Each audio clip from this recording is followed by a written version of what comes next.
chers invités, bonjour. Le thème de ce colloque, c'est développement endogène et crise sociale. C'est ça, non? Non, plutôt politique de développement endogène, une réponse aux crises en Afrique. C'est ça, non?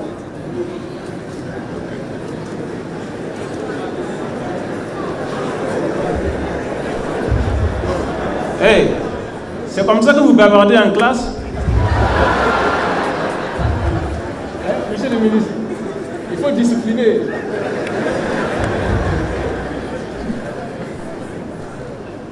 Alors, je voudrais dire que ce thème est à la fois profond et pertinent,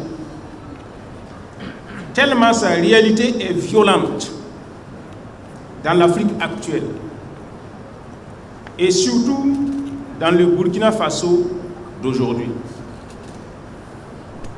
Les crises qui surviennent dans le continent africain sont pour la plupart le résultat de la non-adaptabilité des faits politiques aux réalités sociales et sociologiques. Je pense que le professeur Al-Kassoum Maïga, qui est là, qui est un éminent sociologue, ne me contredira pas. En Afrique, et principalement en Afrique francophone,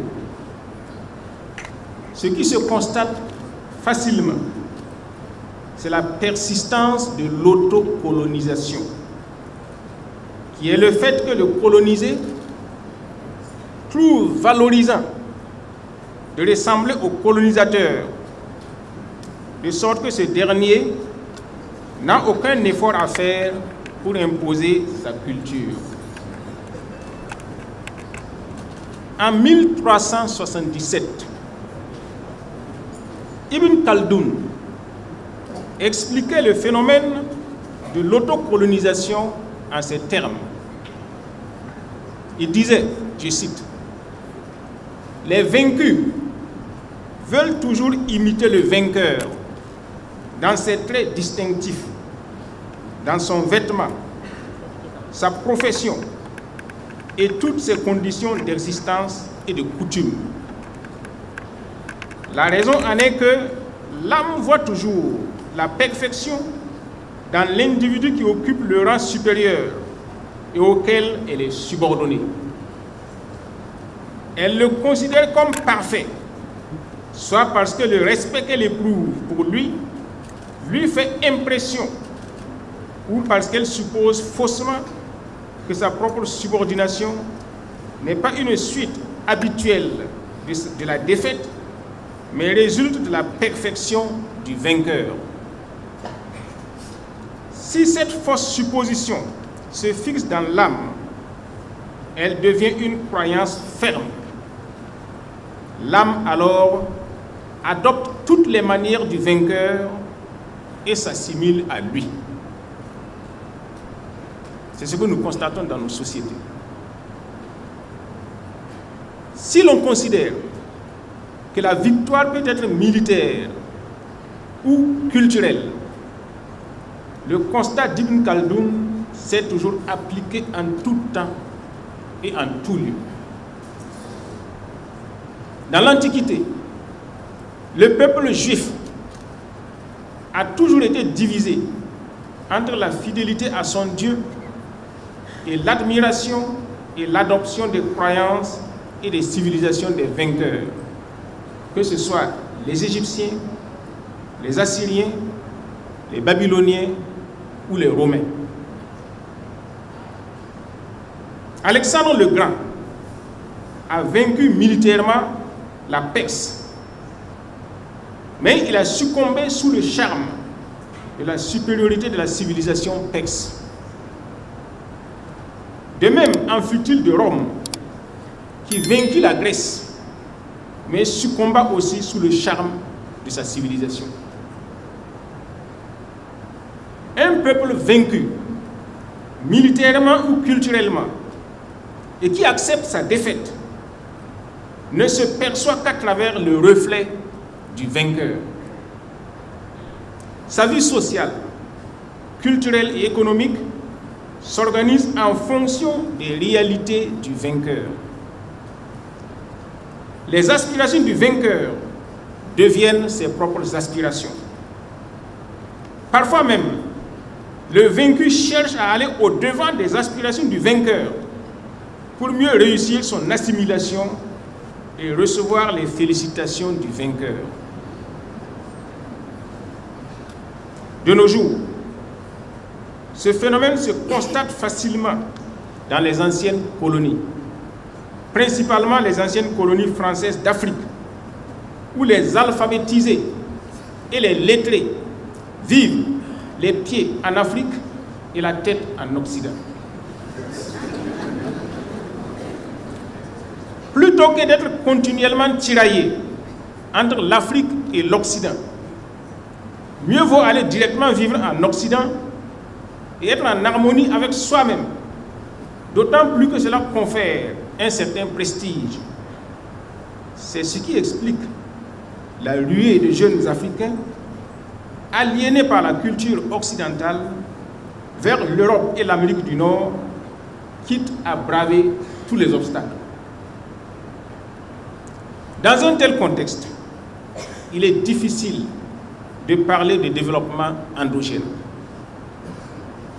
Celui-ci exige des préalables qui sont la décolonisation des mentalités et une volonté politique assumée de gouverner différemment.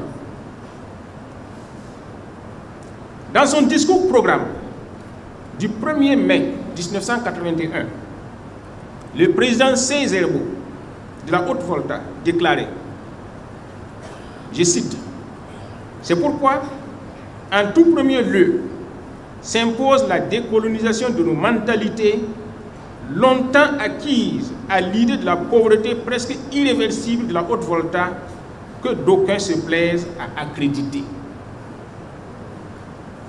Il y a dans cette déclaration une prise de conscience d'une certaine réalité.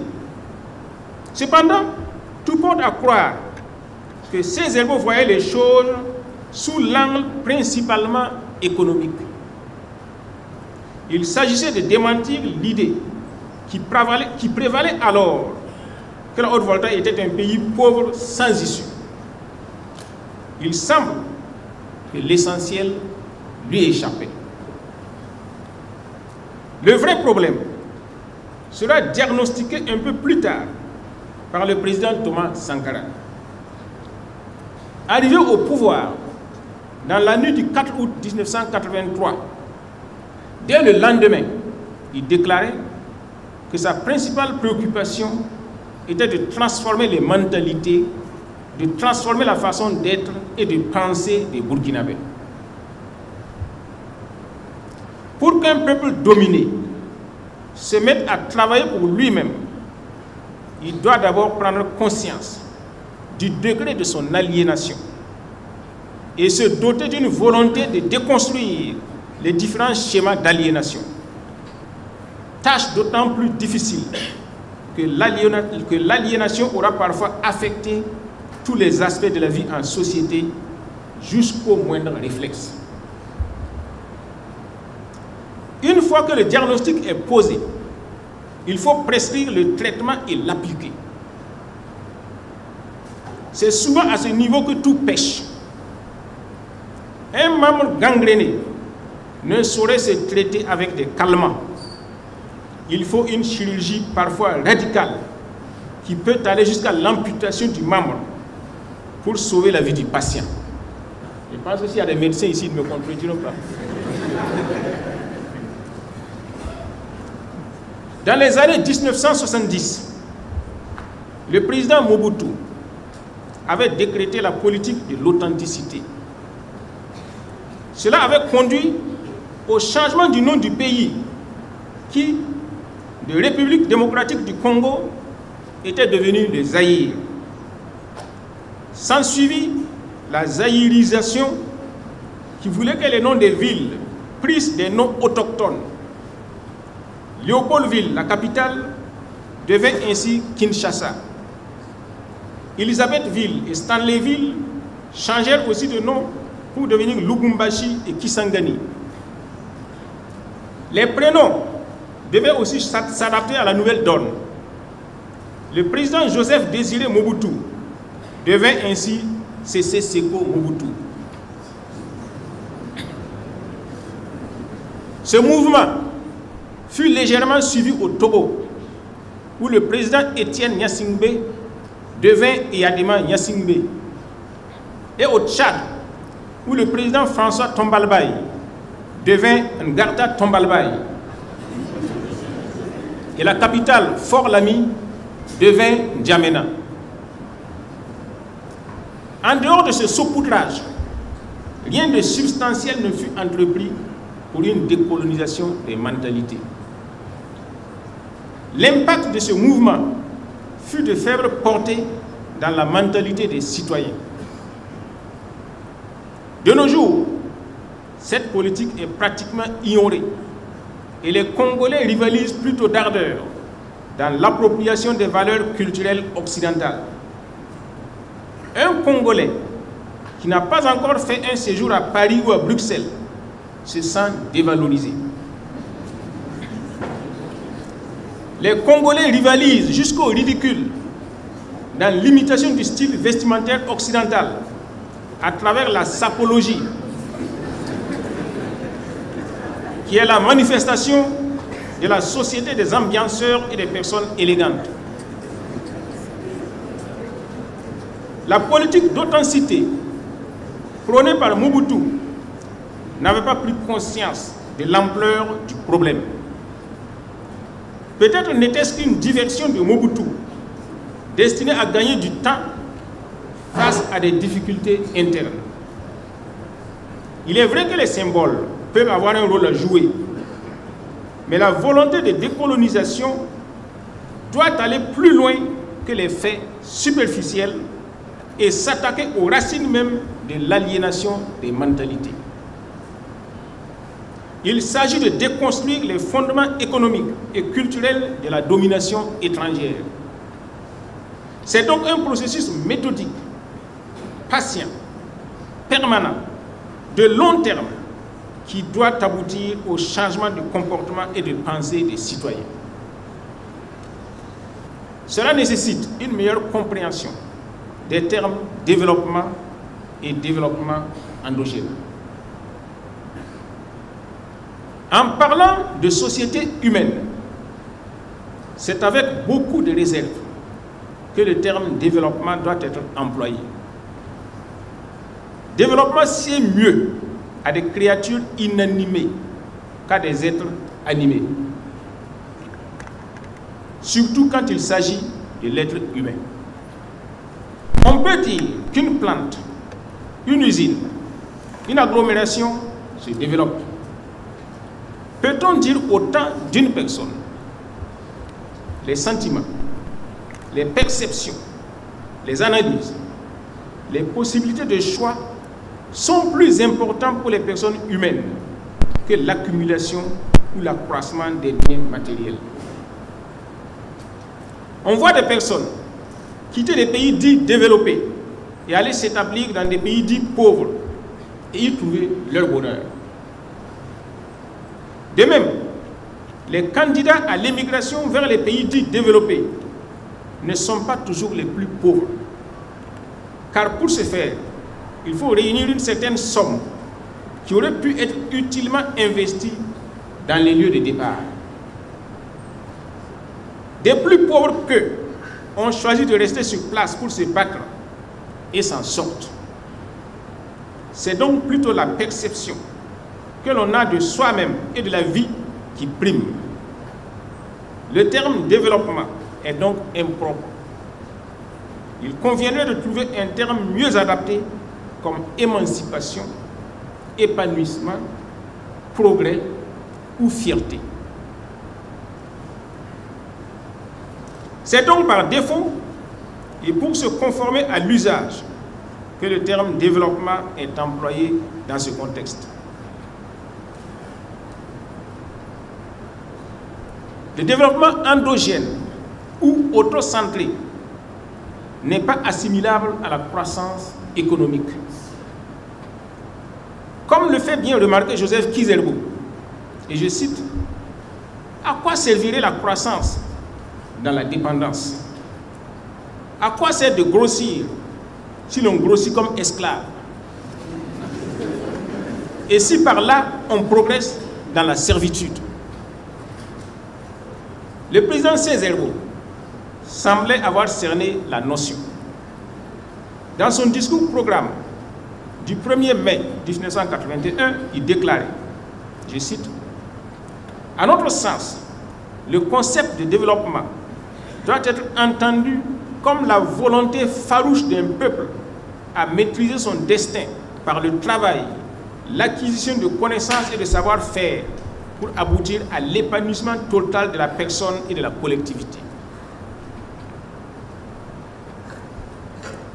Dans le développement endogène, il s'agit en réalité de s'organiser pour inventer de nouveaux modes de vie situés entre une modernisation dont on souffre, mais qui procure néanmoins quelques avantages, et une tradition dont il est possible de s'inspirer tout en sachant qu'il est impossible de la faire revivre. Pour réaliser un tel projet, il y a un préalable qui est la nécessité de procéder à la rupture avec le système économique et culturel existant, marqué par l'extraversion économique et culturelle. Le développement endogène est incompatible avec une économie extravertie dont les impératifs sont dictés de l'extérieur et qui fonctionne pour répondre à des intérêts étrangers en faisant fi de l'harmonie sociale. Une fois la rupture décidée et assumée, il convient d'en examiner la méthode et le processus de la mise en œuvre. Une rupture brutale et incomprise par la population peut remettre en cause tout le processus, car le développement endogène doit nécessairement être accompagné par la population sur qui repose l'initiative et la réalisation de la plupart des projets à impact social direct. La population doit être préparée à la rupture et doit la souhaiter dans sa majorité, en dépit de l'opposition inévitable des classes privilégiées qui profitent de la dépendance économique et culturelle à l'égard de l'étranger. La rupture devra donc se faire progressivement en fonction de la situation économique réelle de chaque pays. Dans le cas du Burkina Faso, après la brève expérience de la révolution démocratique et populaire de 1983 à 1987, sous le leadership du président Thomas Sankara, les nouvelles autorités se sont engagées dans la voie du développement endogène. Elles ont en vue tous les segments de l'économie. Dans le domaine agricole, il s'agit d'encourager la production et la consommation des produits locaux. À cet effet, du matériel agricole a été acquis en grand nombre pour limiter l'importation du riz. Les moyens sont mis en œuvre pour en accroître la production, notamment par la sécurisation des sites de production malgré le terrorisme et la mise à disposition des terres et de semences adaptées. La filière, quand je parle de semences adaptées, le ministre de l'Enseignement supérieur est là. Il pourra disserter longuement avec vous sur ce plan. La filière anacarde a été restructurée et dynamisée. Des essais sont en cours pour la production locale de blé, de café et de cacao, ce qui à terme limitera l'importation de ces produits et de leurs dérivés.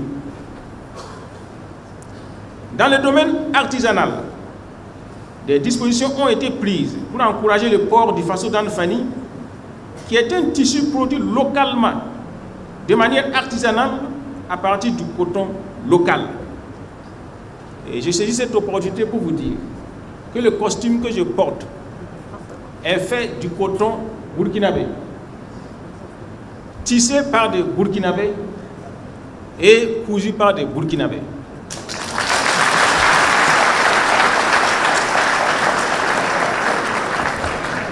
C'est d'ailleurs ce que le président Thomas Sankara disait lors de son discours à Addis Abeba en 1987, dont a fait référence le parrain Fidel Toé. Et vous aurez remarqué que dans cette salle, la plupart des autorités sont habillées en faso d'Anfani.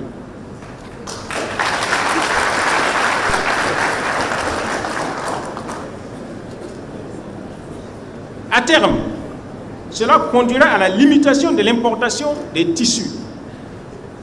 Les locaux administratifs sont prévus pour être maintenant équipés par les artisans en lieu et place du mobilier qui était importé. Et je saisis cette occasion pour vous dire que l'État a acquis de nouveaux bâtiments administratifs qui ne sont pas actuellement occupés parce qu'au lieu d'aller acheter directement des meubles sur la place du marché, nous avons demandé à ce que nos artisans meublent ces locaux.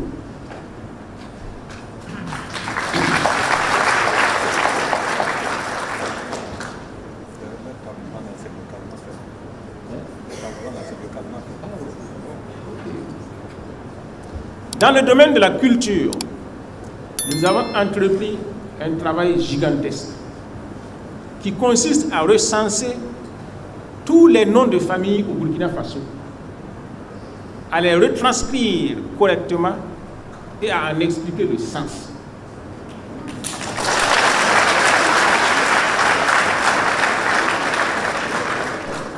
Nous procédons ensuite au recensement de tous les noms de villes et villages de Burkina Faso et à en rétablir les sens.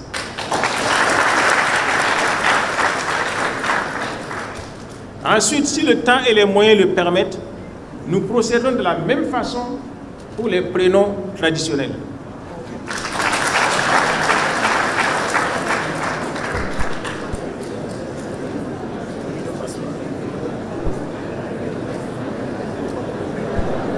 Dans le domaine commercial, la suspension de l'exportation des céréales vise à en assurer la consommation locale au meilleur prix. Au besoin, à en assurer la transformation. Des centrales d'achat sont prévues pour contribuer à l'écoulement des produits agricoles locaux à travers tout le territoire au meilleur prix. Des opérations de sensibilisation au consommé local ont déjà été menées et d'autres sont en cours. Ceux qui sont anciens ici se rappelleront des Sovolcom et des Fasoyards.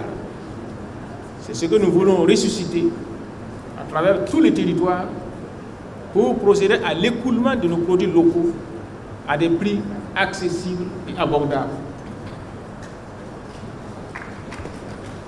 Dans le domaine industriel, l'État a procédé à la nationalisation de la société sucrière de la Comoé, Sosuco, qui souffrait de manque d'investissement, de mauvaise gestion et d'insuffisance de production. La brasserie du Faso, qui a comme Silga, qui a toujours peiné à démarrer, a été reprise par l'État pour lui insuffler le dynamisme nécessaire. 11 millions de francs, 11 milliards de francs ont été mobilisés à cet effet.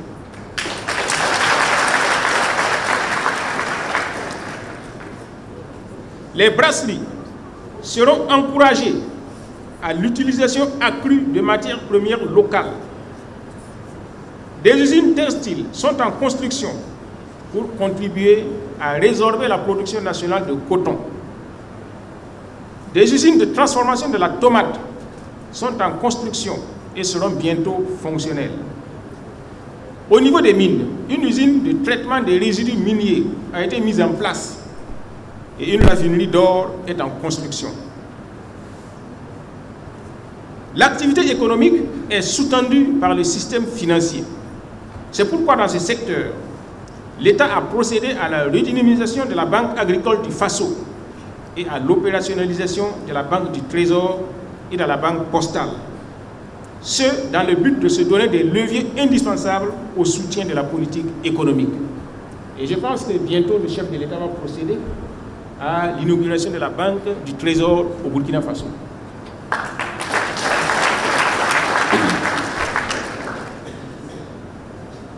Dans le domaine de l'environnement, une politique hardie de reboisement est en cours avec pour objectif un Burkina vert. Il s'agit de reverdir les villes et les grands axes du pays. Chaque citoyen est appelé à donner sa contribution pour la réalisation de ce projet gigantesque. Vous aurez remarqué, les plus anciens, qui vivaient à l'époque où les voies interurbaines n'étaient pas bitumées, ont remarqué que toutes ces voies étaient parsemées d'arbres, de grands arbres ombrageux. Malheureusement, pour bitumer les routes, on les a déracinés sans replanter. De telle sorte que quand vous prenez les routes, c'est le soleil seulement et la sécheresse. Si vous tombez en panne, il n'y a pas d'ombre à côté où vous pourrez vous abriter en attendant le dépanneur. C'est une triste réalité. Donc nous allons essayer de remédier à cela au fur et à mesure. Pour soutenir les activités économiques, le système d'enseignement connaît une certaine refonte. L'initiation au métier est progressivement introduite au primaire et l'enseignement des métiers au secondaire et au supérieur. Pour cela, nous avons recensé un certain nombre de métiers qui seront introduits dans le système d'enseignement au fur et à mesure. Votre ministre ici en est mieux averti et pourra disserter longuement avec vous sur ce plan-là. Et nous pensons que si tout marche bien, dès la rentrée prochaine, nous pourrons procéder, n'est-ce pas, à cette expérimentation. L'apprenant, en plus de connaissances théoriques, devra aussi apprendre à faire usage de ses mains en fonction de son environnement, ce qui contribuera à faciliter son insertion professionnelle, quelle que soit l'issue de son cursus scolaire. L'association pour la promotion de l'économie communautaire a été mise en place pour inciter les citoyens à s'investir pour la promotion économique du pays et recueillir les diverses contributions. Les fonds ainsi récoltés sont orientés dans la création d'entreprises et d'usines, contribuant ainsi à la transformation des produits locaux et à la création d'emplois. Chaque contributeur se sent ainsi concerné par les projets économiques de l'APEC. Un développement sans sécurité peut être facilement remis en cause par des facteurs internes ou externes. Le Burkina Faso l'a expérimenté avec d'abord, à partir du début des années 2000, les bandits de grands chemins, couramment appelés coupeurs de route, qui braquaient en rase campagne les véhicules de transport collectif et même des véhicules particuliers. Et maintenant, avec le terrorisme qui sévit dans le pays depuis 2015. En plus des corps militaires et paramilitaires constitués, la participation citoyenne à la sécurisation du territoire se fait à travers le corps des volontaires pour la défense de la patrie et les structures traditionnelles de défense et de protection comme les Korwero et les Dozo. Un fonds de soutien patriotique a été mis en place pour recueillir les contributions des citoyens au renforcement de la sécurisation du territoire. Chaque citoyen est ainsi interpellé et se sent concerné par les problèmes de sécurité. Pour impliquer l'ensemble de la population à la gestion des affaires du pays, une loi a été votée portant institution des comités de veille et de développement COVED. Le COVED est une organisation civile apolitique, sui generis, chargée de la promotion de l'action citoyenne. Il est appelé à s'implanter dans chaque secteur et chaque village du territoire national. Il aura en charge la participation à la gestion du secteur ou du village dans tous les aspects de la localité. Le développement endogène doit prendre en compte tous les aspects de la vie de la nation, avec la participation réelle des citoyens qui font de leur affaire la gestion du pays. Le développement endogène, c'est l'émancipation de l'homme et de tout l'homme. Il s'agit de homme avec un grand H. Homo hominis en latin, qui veut dire la personne, l'être humain, et non viris, qui veut dire l'homme. L'homme, dans ses besoins physiques et matériels, et dans ses besoins psychiques, moraux et spirituels, dans le développement endogène, l'homme est pris en compte dans son entièreté, en tant qu'individu et élément de la société à la fois. Les crises surviennent à la suite des dysfonctionnements entre la perception que les citoyens ont de la façon dont ils sont gouvernés et l'insatisfaction qu'ils éprouvent quant à la prise en compte de leurs aspirations. Sans un tel dysfonctionnement, la source des crises s'assèche.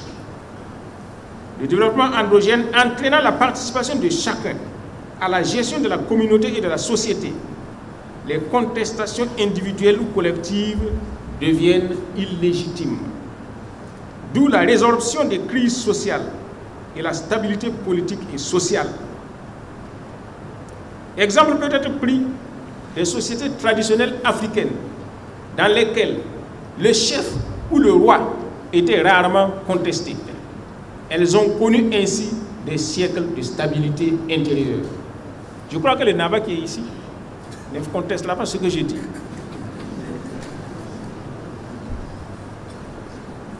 Le développement endogène tend à la marginalisation du capitalisme individuel et sauvage au profit d'une organisation sociale de la production, de la distribution et de la consommation. Il tend à favoriser les coopératives, la propriété collective et communautaire et le capitalisme populaire. Remettant en cause le modèle économique dominant actuel, fondé sur l'ultralibéralisme et le capitalisme sauvage, toute tentative d'entreprendre une politique de développement endogène sera combattue par tous ceux qui tirent profit du système économique dominant actuel. C'est pourquoi, dès le départ, il faudra veiller à la mise en place d'une politique de résistance contre les infiltrations, les sabotages de tous ordres et les tentatives de déstabilisation politique et économique. Pour n'avoir pas pris suffisamment en compte cet aspect, de nombreuses tentatives ont été fourvoyées ou trahies, ce qui instaure le doute et le scepticisme dans l'esprit des partisans du développement endogène quant à sa pertinence et marque des victoires d'étape de l'ultralibéralisme. Le développement endogène, qui incorpore les citoyens dans leurs préoccupations, ingère les crises sociales qui peuvent être absorbées avant même leur manifestation. Il se présente donc comme la seule perspective pour résoudre les crises multiformes qui secouent actuellement les sociétés africaines. Dans la mesure où les citoyens, à travers leurs organisations, sont associés à la gestion des pouvoirs économiques et politiques, les trop grandes disparités de rémunération ne peuvent se justifier. D'où une harmonisation sociale pour une paix générale. Je vous remercie. Partagez votre opinion dans les commentaires et surtout abonnez-vous à notre chaîne et activez toutes les notifications pour être les premières personnes à être informées quand nous allons mettre une autre vidéo en ligne. À la prochaine vidéo.